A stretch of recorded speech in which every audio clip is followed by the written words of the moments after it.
Geddy Lee and Lifeson are preparing a meaningful way to honor their late bandmate Neil Peart as they head into their upcoming 50-something tour. In a recent conversation, they opened up about how deeply they want to keep his presence alive during their performances, not just for themselves, but for the fans who have followed their journey for decades. They explained that certain songs naturally bring back a strong sense of Neil's spirit.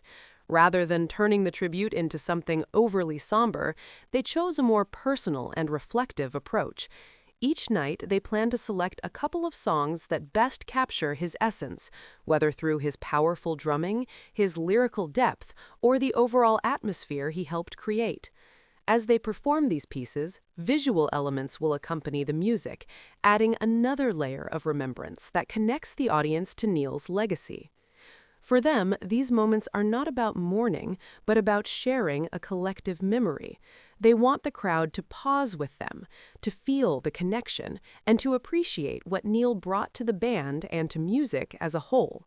It becomes a shared experience, where both performers and listeners reflect together, creating a sense of unity through remembrance. Lifeson emphasized that the tribute is meant to celebrate who he was, both as a musician and as a person.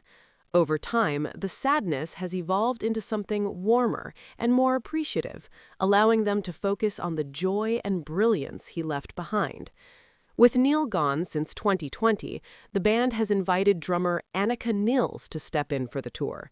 Her role is not to replace him, but to help bring the music to life again in a respectful and powerful way. The decision to move forward without Neil also led to an important question about identity. They spent time debating whether it was appropriate to continue using the band's name without one of its most iconic members.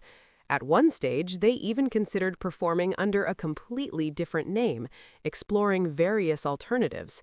However, the idea quickly felt impractical. After all, they would still be playing a full set of their classic material.